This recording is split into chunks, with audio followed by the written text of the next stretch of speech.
Muy buenas noches, queridos hermanos y amigos. Qué bueno ver a un grupo tan numeroso de personas aquí un miércoles en la noche para estudiar la palabra del Señor. Como se anunció, vamos a estudiar en nuestro tema de hoy algunos detalles sobre tal vez la profecía más difícil de la Sagrada Escritura, Daniel, el capítulo 11.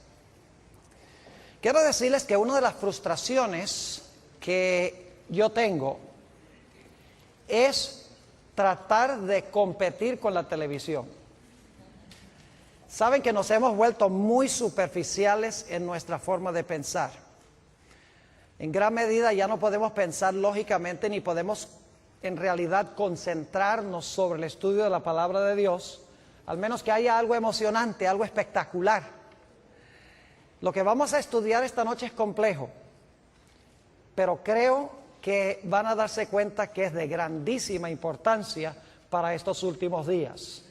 Así que vamos a tomar unos minutos para pensar y razonar de una forma calmada, serena.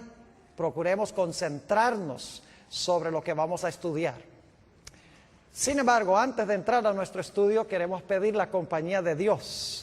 Así que les invito a que junto conmigo inclinen sus rostros y vamos a orar. Padre Celestial, te damos gracias una vez más por el privilegio de encontrarnos en este lugar. Padre, necesitamos para comprender esta profecía sabiduría divina, pues la sabiduría humana no puede alcanzar a abarcar las grandes cosas de tu santa palabra. Así que pedimos que te manifiestes en este lugar por medio del ministerio de tu Espíritu Santo. Te damos gracias, Padre, por escuchar y responder nuestra oración, porque te lo pedimos en el nombre de Jesús. Amén. Al examinar los escritos del espíritu de profecía, es decir, los escritos de Ellen White, encontramos que ella solamente tiene 3 referencias al capítulo 11 de Daniel. Y ustedes se van a dar cuenta por qué estoy comenzando de esta forma mi presentación, porque vamos a compaginar la escritura con estos comentarios del espíritu de profecía. Uno de esos comentarios que ella tiene sobre Daniel 11 es un comentario muy general. Un segundo comentario que ella tiene es un poquito más específico. Y el tercer comentario que ella tiene, y recuerden que ella escribió más de 100,000 páginas, y solamente hace 3 referencias primarias a Daniel capítulo 11. La tercera referencia es bien específica, y allí ella cita versículos del capítulo 11 de Daniel. En efecto, ella cita los versículos 30 hasta el versículo 36 del capítulo 11. Solo una vez en todos sus escritos ella cita algún versículo de Daniel 11. En una cita ella menciona o pone allí en esa cita los versículos 30 hasta el versículo 36.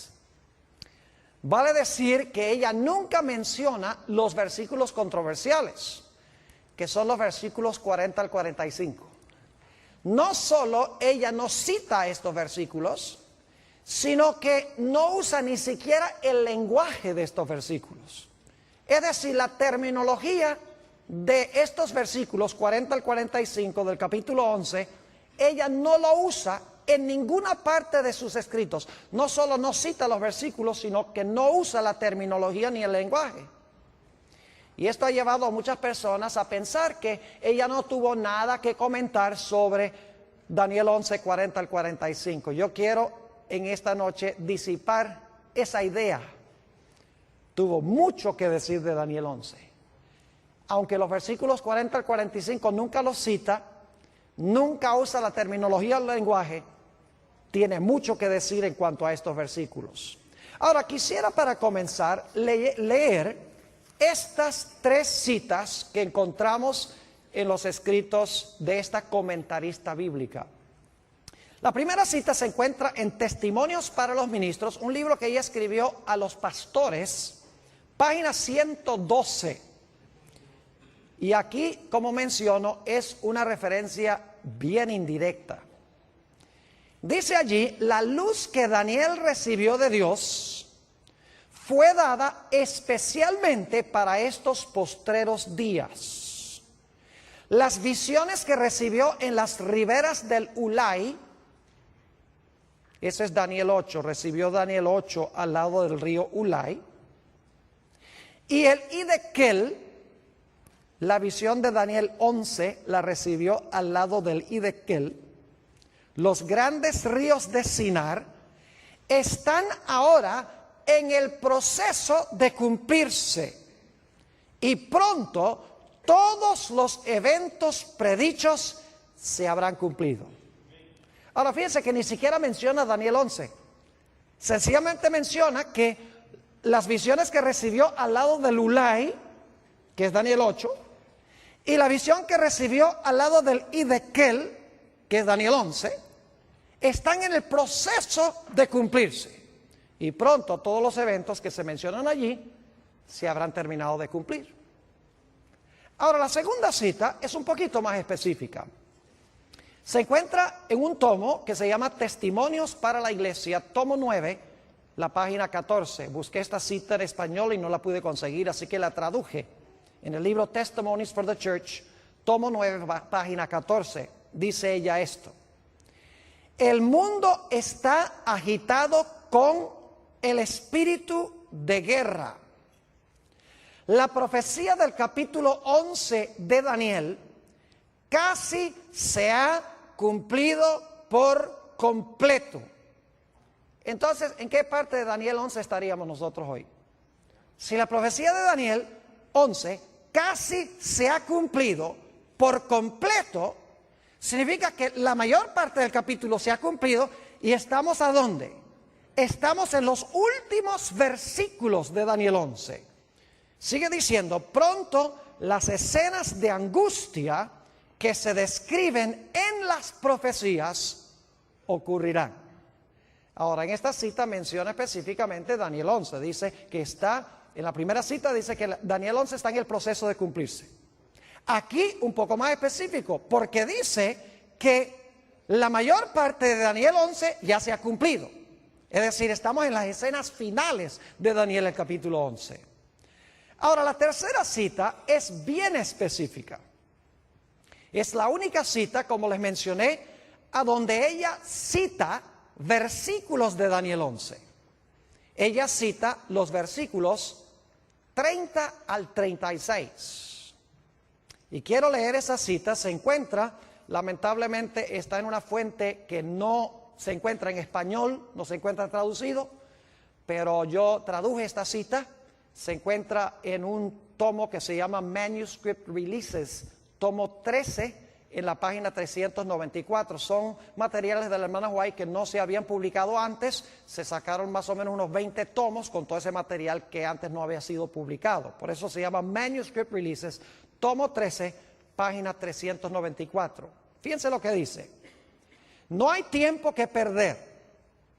Nos esperan tiempos angustiosos. El mundo está agitado con el espíritu de guerra. Pronto ocurrirán las escenas de angustia que se describen en las profecías.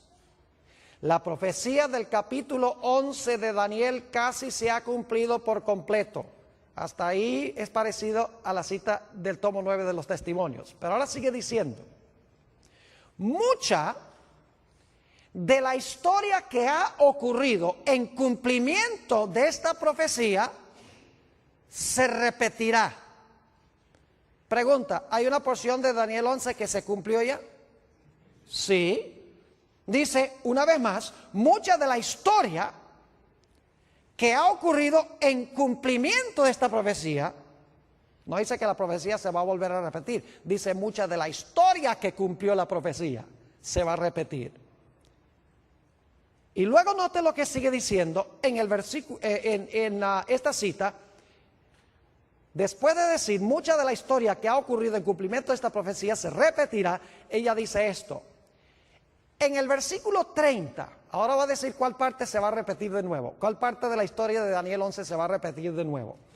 Dice, en el versículo 30, se habla de un poder que se enojará contra el pacto santo y hará según su voluntad. Volverá pues y se entenderá con los que abandonen el santo pacto. Y luego, no voy a citar los versículos, luego ella continúa citando los versículos 31 al 36. Es decir, el que leía el versículo 30 y luego ella cita versículo 31 al 36 y entonces dice esto.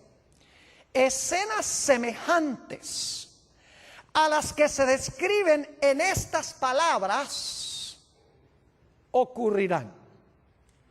Yo pregunto entonces, ¿qué porción de Daniel 11, según esta autora, se va a repetir de nuevo? ¿O qué eventos históricos, en cuáles versículos se van a volver a repetir? Son los eventos que se describen ¿dónde?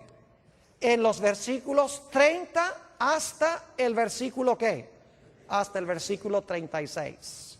Y quiero recalcar nuevamente que ella no dice que la profecía se va a cumplir dos veces. Dice que mucha de la historia que se realizó en cumplimiento de esta profecía se va a repetir. No es la profecía, es la historia que cumplió la profecía la que se va a volver a repetir. Es decir, las escenas que describen los versículos 30 al 36 van a ocurrir de nuevo en la historia.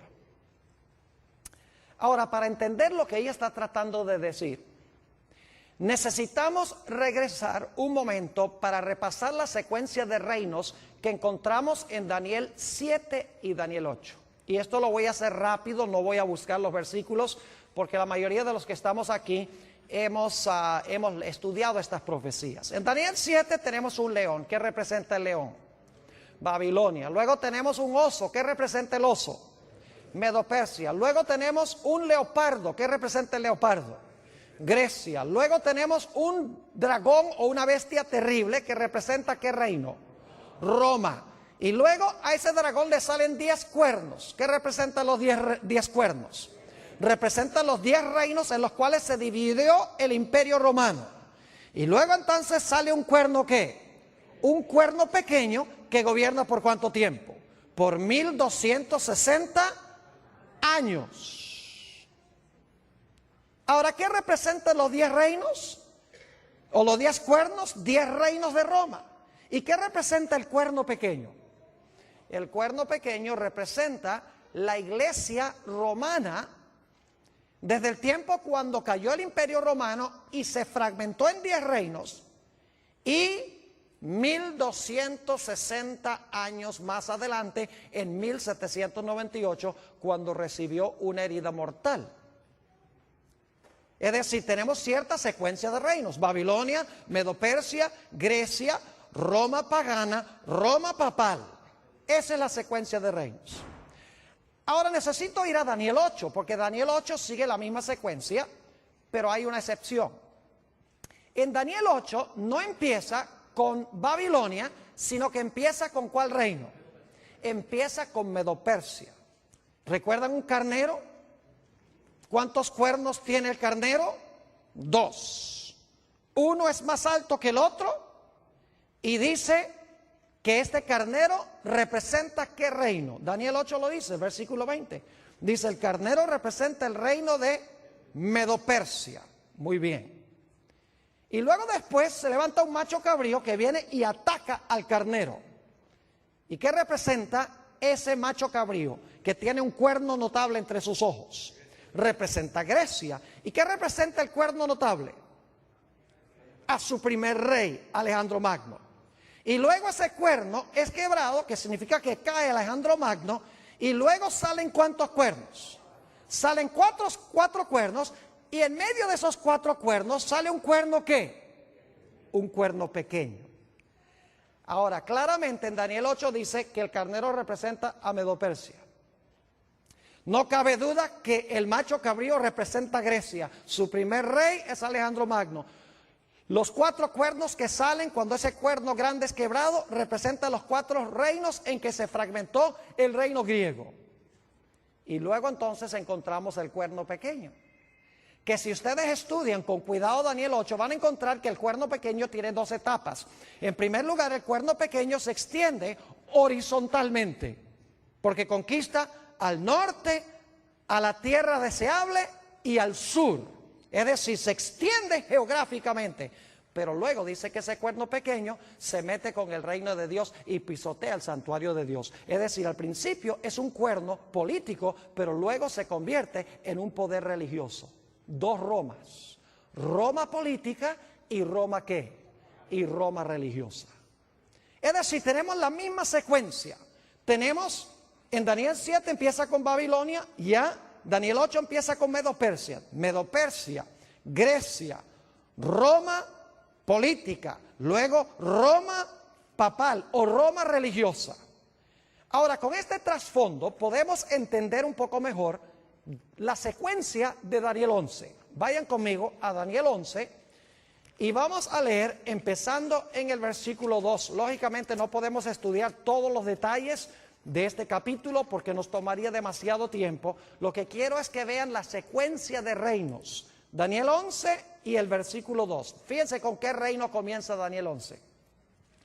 Y ahora yo te mostraré la verdad. He aquí que aún habrá 3 reyes ¿en qué?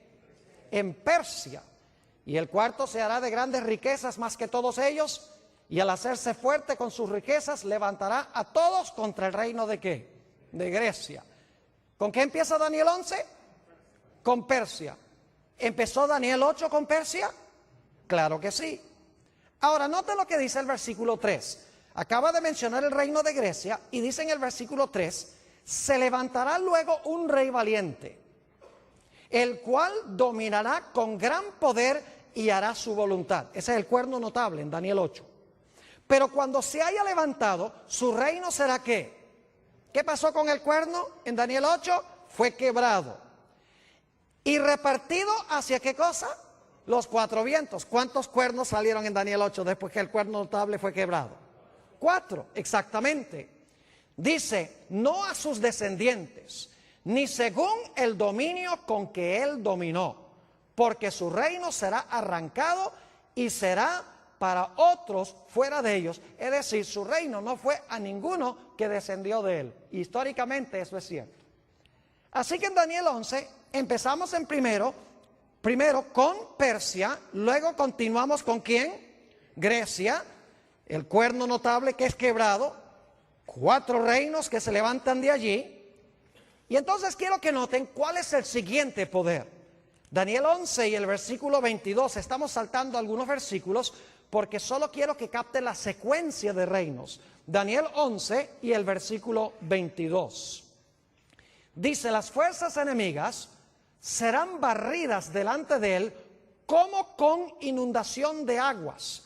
Serán del todo destruidos junto con el príncipe del pacto. Ahora esa palabra destruidos mejor se traduce quebrantados. Es decir, ¿quién iba a ser quebrantado?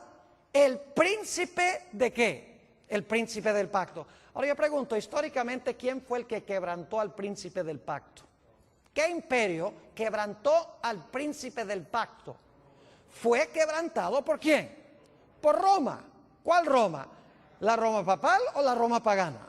La Roma pagana. Ahora yo pregunto, si Daniel 11 está siguiendo la misma secuencia de Daniel 8, ¿cuál esperaríamos que sería el siguiente reino? Tiene que ser Roma religiosa, ¿sí o no? Porque hemos visto Daniel 7, Babilonia, Medo-Persia, Grecia, Roma pagana, 10 reinos, cuerno pequeño.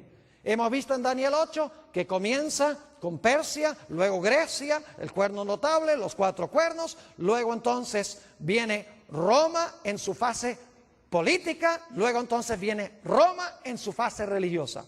Daniel 11 tenemos lo mismo, tenemos a Persia, tenemos luego a Grecia, tenemos el rey notable, tenemos los 4 cuernos y luego entonces el poder que quebranta al príncipe del pacto, que fue Roma pagana. Es decir, el siguiente reino tiene que ser, ¿cuál Roma? Tiene que ser Roma papal, la Roma religiosa. Ahora vamos a Daniel 11 y vamos a leer aquí algunos versículos para que ustedes vean qué poder se describe aquí. el capítulo 11 y el versículo 31. Y se levantarán de su parte tropas, es decir, de parte de este poder que representa a Roma papal, que profanarán el santuario y la fortaleza, quitarán el continuo y pondrán la abominación asoladora. Yo pregunto, ¿es eso lo que hizo el cuerno pequeño en Daniel 8? Pisoteó el santuario, quitó el continuo, puso la abominación asoladora. Léanlo en Daniel 8. Fue lo que el cuerno pequeño hizo en su fase religiosa. Es decir, esto es paralelo al periodo del cuerno pequeño en su fase religiosa. Versículo 32, lástima, no tenemos tiempo de estudiar todo esto, porque cada detalle vale la pena estudiarlo. Dice, con lisonjas seducirá a los violadores del pacto, mas el pueblo que conoce a su Dios se esforzará y actuará. ¿Habrá un remanente fiel? Claro que sí. Versículo 33, y los sabios del pueblo instruirán a muchos, y por algunos días caerán. ¿Quiénes van a caer? Los sabios del pueblo, ¿verdad? ¿Y cómo van a caer? Dice, a espada, a fuego, en cautividad y en despojo. 4 métodos en que iban a caer los fieles de Dios. Y saben que si ustedes miran la Edad Media, van a encontrar que estos 4 métodos eran los que eran usados por la iglesia, empleando al Estado para perseguir a los que no estaban de acuerdo con las enseñanzas de la iglesia nominal de aquella época. ¿Han oído de que los mártires eran puestos en una estaca y quemados en la hoguera? ¿Han oído de que eran encarcelados, iban en cautividad? Y los valdenses, por ejemplo, dice la historia que los despojaron de sus propiedades, les quitaron sus propiedades. Es exactamente lo que se describe aquí, versículo 34. Y en su caída serán ayudados de pequeño socorro, y muchos se juntarán a ellos con lisonjas. También algunos de los sabios caerán para ser depurados y limpiados y emblanquecidos hasta el tiempo determinado, porque aún para esto hay plazo. Y ahora viene el versículo 36, que es vital. Habla del apogeo de este poder. Dice, el rey hará su voluntad y se ensoberbecerá y se engrandecerá sobre todo Dios, y contra el Dios de los dioses hablará maravillas y prosperará. Yo pregunto, ¿el cuerno pequeño habló grandes palabras contra Dios? ¿El cuerno pequeño persiguió a los santos de Dios? ¿Sí o no? ¿Y prosperó, según Daniel 7 y 8? Claro que sí, es el mismo poder aquí. Dice, hablará maravillas y prosperará hasta que sea consumada la ira, porque lo determinado se cumplirá. Del Dios de sus padres, es decir, los padres son los apóstoles, los fundadores de la iglesia. Del Dios de sus padres no hará caso, ni del amor de las mujeres, ni respetará a Dios alguno, porque sobre todo se engrandecerá. Es decir, se va a proclamar Dios en la tierra, este personaje. Versículo 38. Mas honrará en su lugar al Dios de las fortalezas, Dios que sus padres no conocieron, es decir, el Dios de la fuerza, el Dios del Estado, usando el poder civil. Lo honrará con oro y plata, con piedras preciosas y con cosas de gran precio. En la misma descripción del traje de la grande ramera de Apocalipsis, el capítulo 17. Versículo 39, con un Dios ajeno se hará de las fortalezas más inexpugnables y colmará de honores a los que le reconozcan, y por precio repartirá la tierra. Todo este pasaje, los versículos 30 al 39, están describiendo el periodo del cuerno pequeño de Daniel 7 y el cuerno pequeño de Daniel 8 en su fase religiosa, el periodo de los 1260 años de supremacía de la iglesia romana. Ahora, ¿está clara la secuencia? ¿Entiende la secuencia? Persia, Grecia, Roma en su fase pagana, luego Roma en su fase ¿qué? En su fase papal. Pero yo pregunto, según las profecías, ¿cuántas etapas de dominio tiene el cuerno pequeño o la bestia, o en este caso el rey del norte? ¿Cuántas etapas de dominio tiene? A ver, díganme ustedes. Tiene dos. ¿Cuál es la primera? ¿Gobernó por cuánto tiempo? 1260 años. ¿Verdad que sí? Ahora, cuando cayó, después de los 1260 años, en 1798, terminado, ya no se levanta más nunca. ¿O se va a volver a levantar? ¡Oh, se va a volver a levantar! Porque Apocalipsis 13 dice que la bestia que gobernó 42 meses, que es lo mismo que los 1260 días, iba a recibir una herida, ¿qué? Mortal. Y por un tiempo iba a estar fuera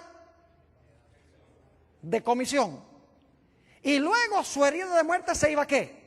Sanar, y nuevamente iba a gobernar ¿qué cosa? El mundo. Ahora podemos entender por qué Ellen G. White dijo que escenas semejantes a las del pasado se iban a repetir. ¿Me están entendiendo lo que estoy diciendo? Porque el mismo poder que dominó en el pasado, que recibió una herida mortal, que ha estado herido a este sistema, porque no puede usar el poder civil como lo hacía en la Edad Media, ese poder se le va a sanar la herida y luego va a repetir lo que hacía ¿cuándo? Lo que hacía durante los 1260 años. Por eso es que la autora que leímos dice, nuevamente, leo esta cita, dice, escenas semejantes a las que se describen en este versículo o en estas palabras ocurrirán de nuevo. Y luego entonces llegamos al versículo 40. Ahora yo quiero decirles cómo se relaciona el versículo 40 con los versículos 31 al 39. En el versículo 40 habla del rey del sur que se acornea contra el rey del norte. Es decir, el rey del sur ataca al rey del norte en el tiempo del fin. Pero luego dice que el rey del norte levanta contra el rey del sur, ¿qué cosa? Tempestad.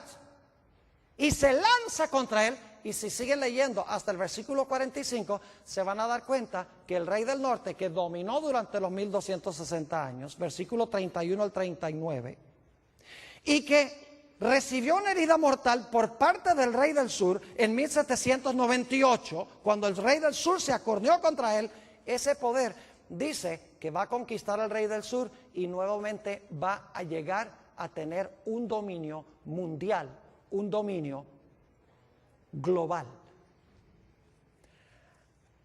Ahora, es interesante, como les mencioné, notar que Ellen G. White no cita ni un solo versículo de los versículos 40 al 45. O sea, cita hasta el versículo 36, nos ubica. Dice, este es el periodo cuando este poder ejerció su dominio. Pero en cuanto al tiempo cuando se le sana la herida, por lo menos no usa el lenguaje de Daniel 11 y empezando en el versículo 40. Y la gente dice, por lo tanto, ella no tuvo nada que decir en cuanto a estos versículos. Ahora, yo quiero decirles que ella tuvo mucho que decir en cuanto a estos versículos. Y se lo voy a demostrar, pero la forma en que lo vamos a hacer es, en vez de estudiar desde el versículo 40 hasta el versículo 45, lo que vamos a hacer es empezar en Daniel 12 y el versículo 2 y trabajar hacia atrás. En vez de ir hacia adelante del 40 a Daniel 12.2, vamos a empezar en Daniel 12.2 y vamos a trabajar deductivamente, vamos a regresar hacia el versículo 40. ¿Entiende lo que vamos a hacer? Ahora, ustedes dicen, ¿por qué va a hacer esto, Pastor Bor? Le voy a explicar. Porque Ellen G. White, aunque no cita los versículos 40 al 45, varias veces cita Daniel 12 y el versículo 1. Es decir, ella varias veces menciona Daniel 12.1. Y ustedes dicen, ¿por qué es importante eso? Noten cómo comienza Daniel 12 y el versículo 1. Dice, en aquel tiempo se levantará Miguel. La pregunta es, ¿en cuál tiempo se levantará Miguel? ¿A dónde buscaríamos el tiempo que se menciona aquí en el versículo 1? En aquel tiempo se levantará Miguel. Eso nos manda a regresar ¿a dónde? Al capítulo 11. En aquel tiempo se levantará Miguel. Así que si podemos saber a dónde Elena G. de White cita, porque cita también Daniel 12:2, si podemos saber dónde ella cita Daniel 12:2 y Daniel 12:1, entonces lo que viene antes de la cita de Daniel 12:1 debe ser el comentario sobre los versículos 40 al 45. ¿Me están siguiendo o no me están siguiendo? Ahora vamos a mirarlo. Tengo en mi mano este librito que se llama El conflicto de los siglos. Está bien usado. Y a propósito traje un ejemplar bien feo para que lo pongan en cámara, porque así debe estar el conflicto de los siglos de ustedes. No debe estar en papel celofán. Debe estar bien usado. Ahora, lo que yo quiero compartir con ustedes es extraordinario, porque va a mostrarles que Elena G. de White tenía más que sabiduría humana. Es increíble cómo ella compagina perfectamente con la profecía de Daniel 11 sin usar el lenguaje. Yo creo que ella misma tal vez ni sabía lo que estaba haciendo. Ahora escuchen bien, les voy a dar las páginas. En la página 695, y no voy a leer todas las citas, pero en la página 695 del conflicto de los siglos, ella cita Daniel 12 y el versículo 2. Ahora, ¿qué es lo que dice Daniel 12 y el versículo 2? Dice: y muchos de los que duermen en el polvo de la tierra serán despertados, unos para vida eterna y otros para vergüenza y confusión perpetua. En la página 695 del conflicto de los siglos, ella cita ese versículo. Ahora queremos trabajar un poquito más hacia atrás. ¿Saben ustedes cómo se llama el capítulo a donde ella cita ese versículo de Daniel 12 y el versículo 2? El título de ese capítulo es La liberación del pueblo de Dios.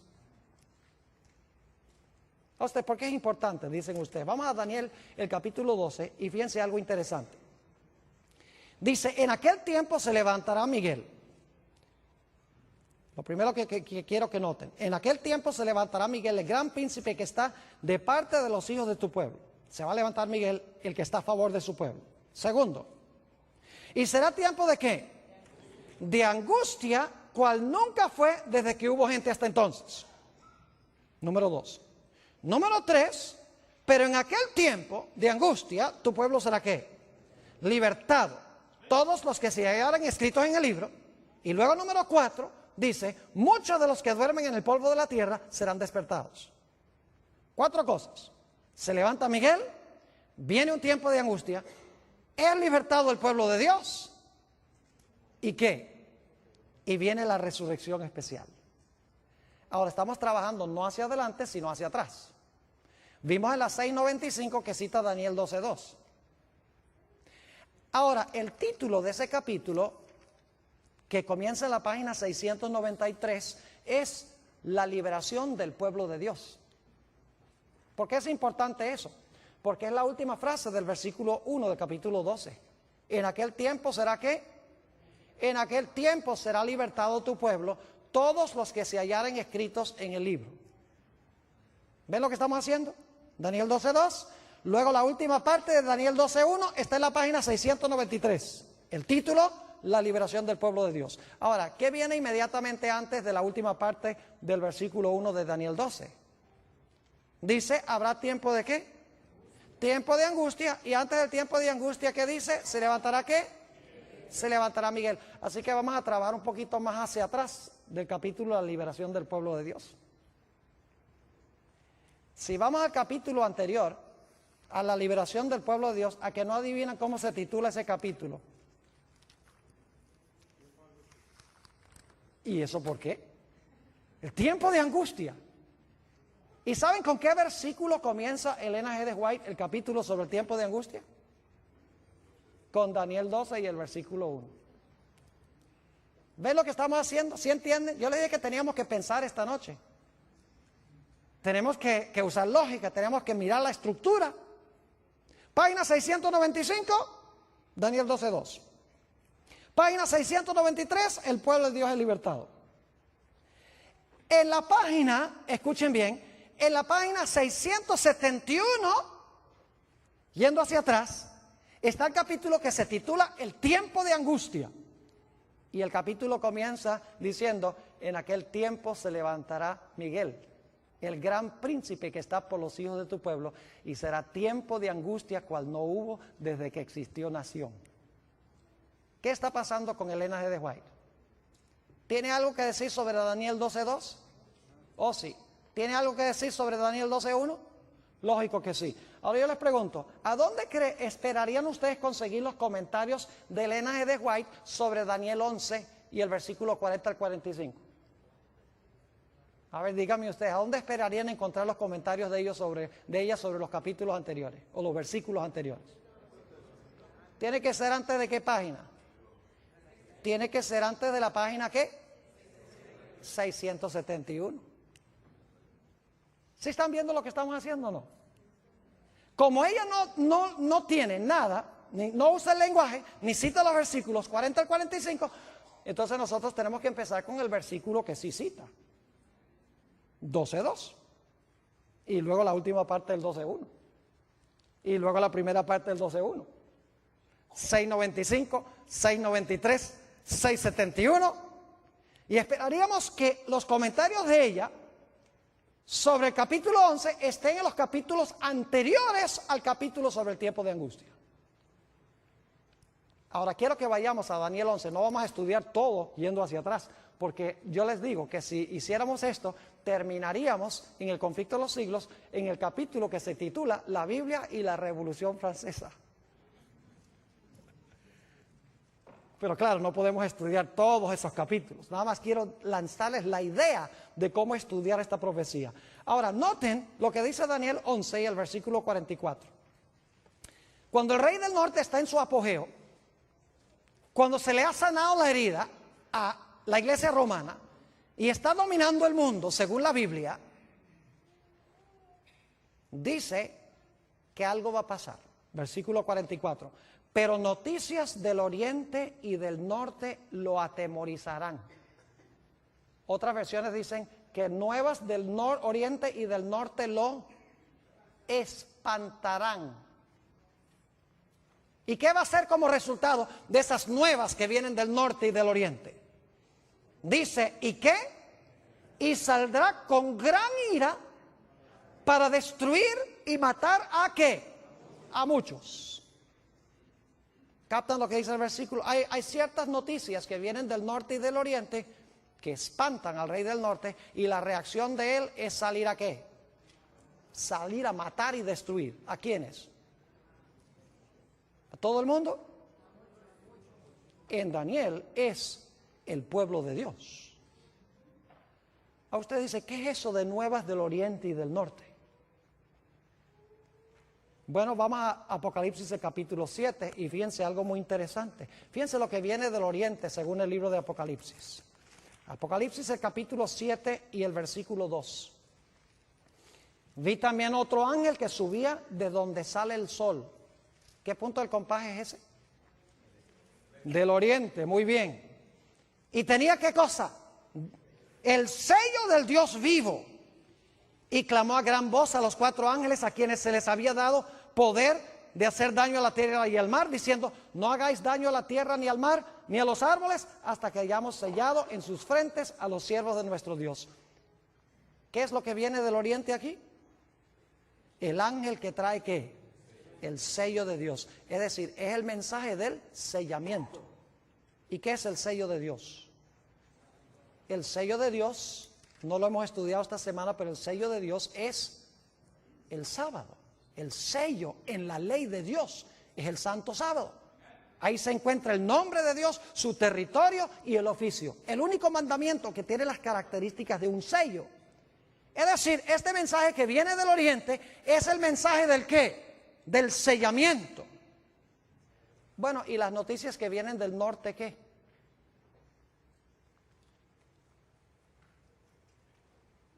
Ahora, nosotros generalmente pensamos en los puntos del compás. ¿Dónde queda el norte aquí? Que estoy un poquito desubicado. ¿Hacia allá? Ok, nosotros generalmente pensamos norte hacia adelante, sur hacia atrás, oriente a la derecha y occidente a la izquierda. Pero técnicamente hablando, el norte es arriba y el sur es abajo. El oriente es la mano derecha y el occidente es la mano izquierda. Yo pregunto, ¿a dónde tiene Dios su trono? En el cielo. Pero específicamente, ¿en qué punto del compás según la Biblia? Cuando Lucifer quiso ocupar el trono de Dios, dice que quiso ocupar el trono de Dios a los lados ¿de qué? A los lados del norte. ¿Y Dios vive dónde? Ya hemos visto, vive en el cielo. Ahora noten Apocalipsis el capítulo 18. Apocalipsis el capítulo 18 va a hablar de la caída de este sistema religioso apóstata. Dice en Apocalipsis 18 y el versículo 1: después de esto vi a otro ángel descender ¿de dónde? ¿Qué dirección del compás es eso? Del norte, muy bien. Después de esto vi a otro ángel descender del cielo con gran poder, y la tierra fue alumbrada con su gloria. Pregunto, ¿son nuevas que vienen del norte, sí o no? ¿Sí? ¿El sello viene del oriente? Claro que sí. Y clamó con voz potente diciendo: ha caído la gran Babilonia, que dicho sea de paso, el mismo rey del norte de Daniel, el capítulo 11. Y se ha hecho habitación de demonios y guarida de todo espíritu inmundo y albergue de toda ave inmunda y aborrecible. Es decir, este sistema religioso ha caído porque impone la marca de la bestia, mientras que Dios, ¿qué es lo que da? Su sello. Versículo 3: porque todas las naciones han bebido del vino del furor de su fornicación, y los reyes de la tierra han fornicado con ella, y los mercaderes de la tierra se han enriquecido de la potencia de sus deleites. Y ahora escuchen, esto es lo que especialmente espanta este sistema, no solamente porque se está predicando que el sistema ha caído, sino que se está llamando a los que están en el sistema a salir. Dice en el versículo 4: y oí otra voz del cielo que decía: salid de ella, pueblo mío, para que no seáis partícipes de sus pecados, ni recibáis parte de sus plagas. Yo pregunto entonces, ¿cuáles son las nuevas que vienen del oriente y del norte que espantan a este rey del norte humano que quiere usurpar el lugar de Dios? Es el mensaje de ¿qué? Del sellamiento, y el mensaje de que Babilonia ha caído, y la invitación de que los fieles de Dios salgan de ese sistema apóstata. Ahora, volviendo otra vez al espíritu de profecía, a que no adivinan cómo se llama el capítulo antes del capítulo que dice tiempo de angustia.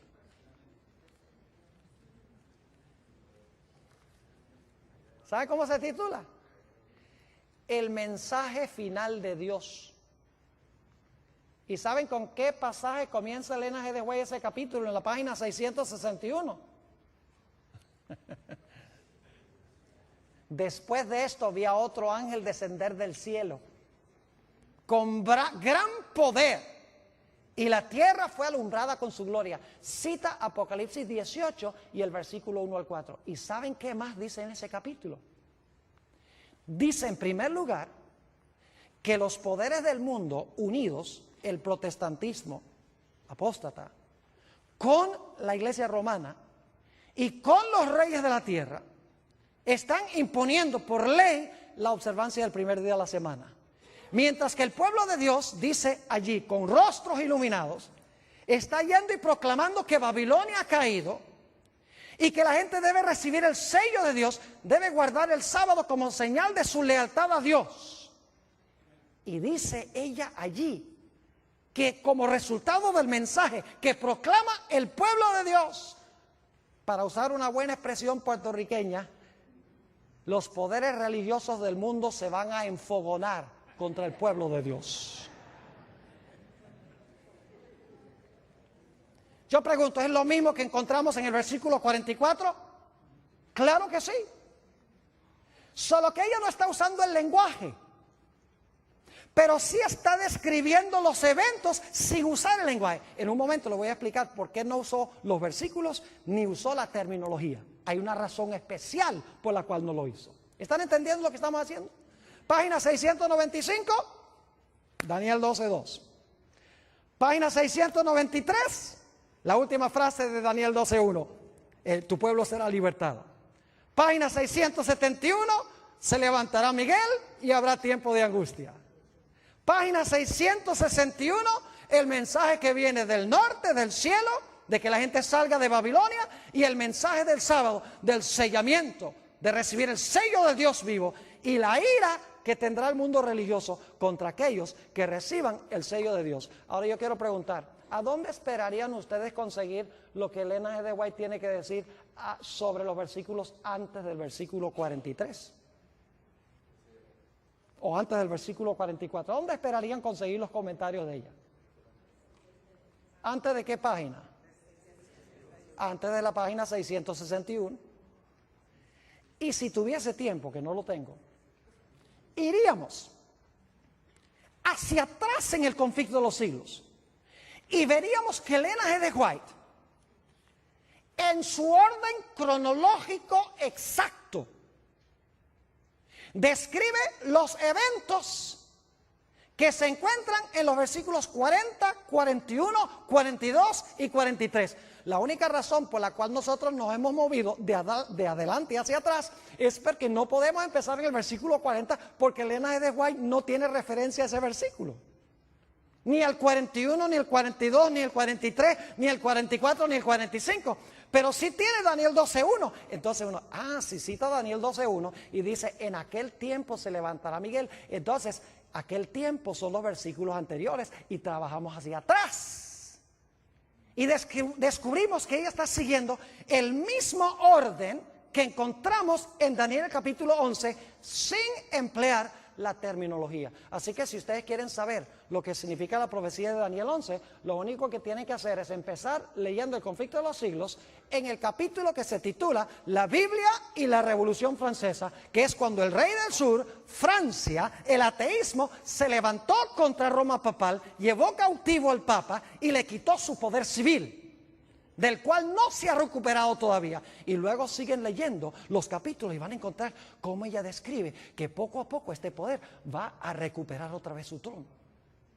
Y se va a unir con los protestantes, que es la tierra gloriosa que se menciona en Daniel 11, 42 y 43. Ojalá tuviera tiempo de hablar de la tierra gloriosa, que representa el protestantismo, especialmente como se encuentra en los Estados Unidos.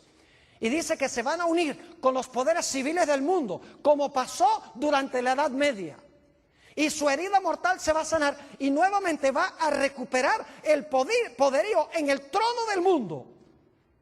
Yo pregunto, ¿cuadra eso con el panorama que presentan las profecías? Recibió una herida mortal en el tiempo del fin. Por un tiempo estuvo inactiva, pero luego su herida de muerte, que fue ¿qué? Sanada, y se maravilló los Estados Unidos en pos de la bestia. No, Estados Unidos también, pero en realidad se maravilló toda la tierra en pos de la bestia. Ahora alguno dirá, pero Pastor Bor, ¿por qué es que Elena G. de White, si tiene esta interpretación, por qué razón es que ella nunca cita los versículos? ¿Por qué ni siquiera usa la terminología? Es que ni las palabras las usa. ¿Por qué es que ella describe los eventos sin usar las palabras simbólicas? Le voy a explicar. Porque en nuestra iglesia, alrededor del tiempo de los 1870, el editor de la revista adventista del Review and Herald era Uriah Smith. Y Uriah Smith, en esa década de los 70, cambió la interpretación de la iglesia adventista del Rey del Norte. Empezó a enseñar de que el Rey del Norte no era Roma religiosa, sino que era Turquía, que no cuadra con Daniel 11. Y el esposo de Elena G. de White, Jaime White, él decía, no es Turquía, es Roma religiosa, siguiendo la secuencia de los reinos en todos los capítulos. Queda claro de que el Rey del Norte es el mismo cuerno pequeño, es Roma papal. Y Jaime White y Uriah Smith se pusieron a pelear y estaban dividiendo la iglesia. Ahora, la hermana White sabía que esa profecía no era verdad presente para esa época, porque estaba lejos de los eventos que estamos viendo cumplirse en el mundo hoy. Esta profecía sí es verdad presente para ahora, pero en esa época no. En esa época, hace 120 años, hace 130 años, en realidad no era vital definir en ese momento quién era el Rey del Norte y dividir a la iglesia. Así que Elena G. de White dijo, voy a ser sabia. En vez de tomar la parte de mi esposo y que todo el mundo diga, claro, es el esposo. Porque ella sabía que el esposo tenía razón. Ella dice, lo que voy a hacer es describir lo que dicen esos versículos sin usar la terminología. Y algún día alguien inteligente va a descubrir lo que hice.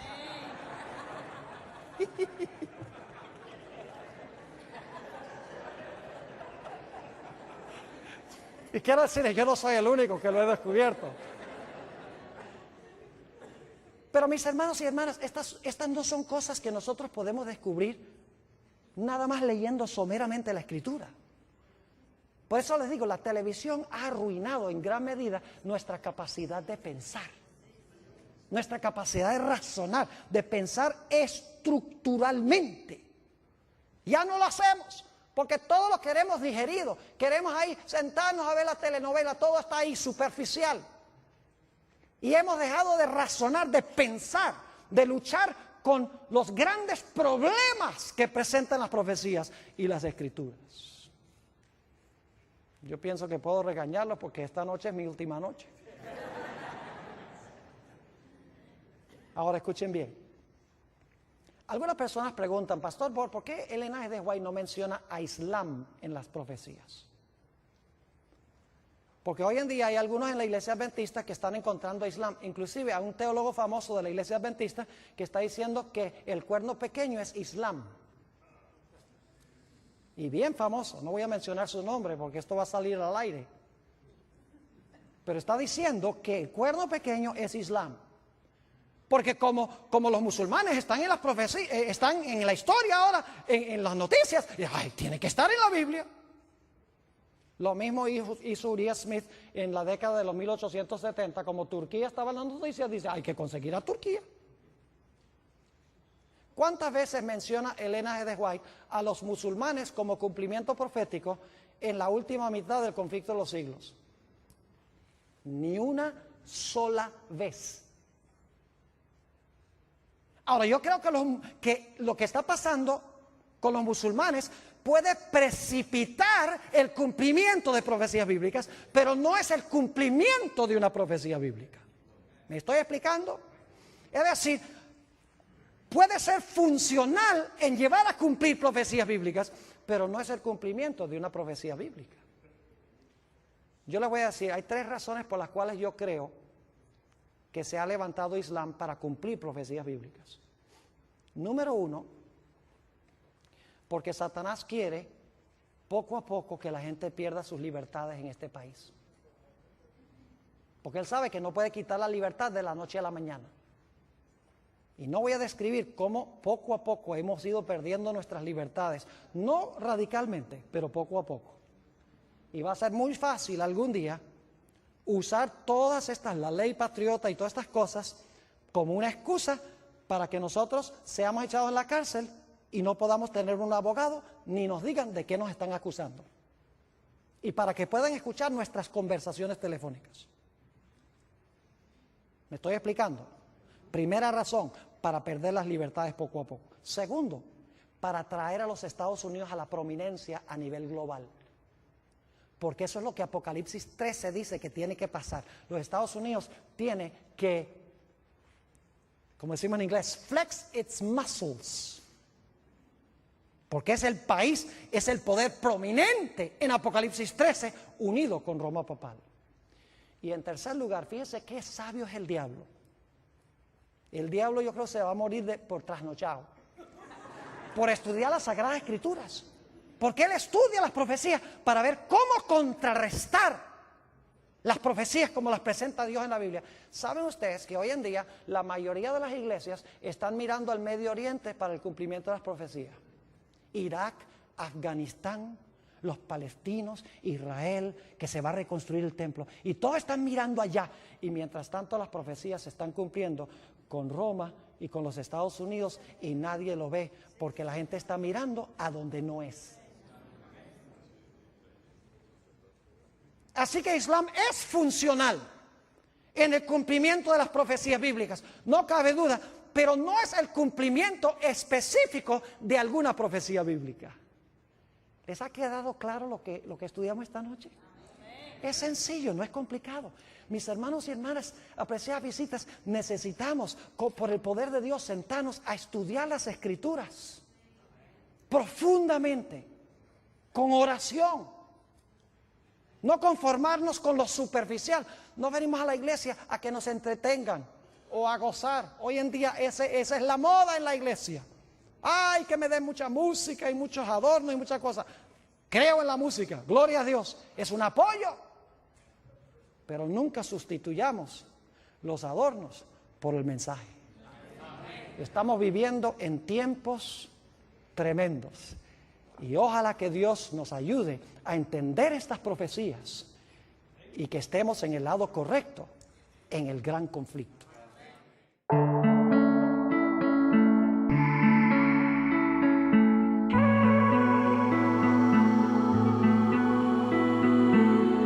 Nếu biết trước rung động là khi anh mất em, thì sao đôi tay không nắm em lại thật lâu. Nếu biết trước khoảng cách dài ngang đôi phương, thì mây đã có nhớ mưa khi đêm về quanh. Ta như mát mùa thu vội đi xa, để lại bên kia cứ trông ngóng ta mãi nhớ mỗi khi đêm về. Gió như xé nát bờ vai ai, chẳng kịp thốt nên lời một lần thôi vì mãi ta rời xa. Để những nỗi buồn cứ vẫn bị ai yêu ôi, để những tháng ngày nhai bức tranh xưa gửi vào cát bụi một kiếp đau thương, lắng động khi ôm ta theo cùng mây xa ngàn phương.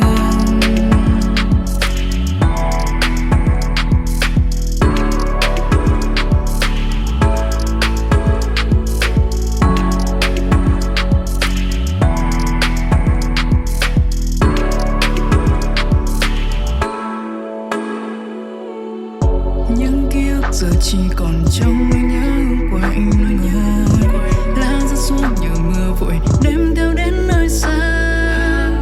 Vẫn những tiếng lòng ai giờ đang sát bóng nơi nhà, tập quen với những nỗi nhớ cô đơn một mình. Để những nỗi buồn cứ vẫn bị ai yêu ôi, để những tháng ngày nhai bức tranh xưa gửi vào cát bụi một kiếp đau thương, lắng động khi ôm ta theo cùng mây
vui khi ta có nhau trong đời.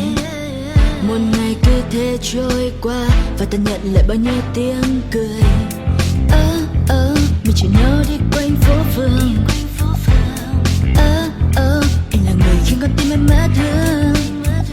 Chỉ cần ngày và nắng lên đèn Facebook được sáng tên là cuộc đời của ta cứ trôi như êm đềm. Chỉ cần ngày và nắng lên đèn Facebook được sáng tên là cuộc đời của ta sống trong mini game. Mình nhảy múa trong phòng toàn hơi men, cùng đắm say trong điệu nhạc cũ mềm. Mình cùng đưa nhau sang Paris để ngày trái tim ta thân thì làm những điều mà ta muốn. Khi nhạc chìm thì ta xuống uống cạn ly chai đến nơi đây vẫn còn suy. Đừng mơ đến được vì như hồng màu bất chế độ yêu anh như tình yêu màu hồng.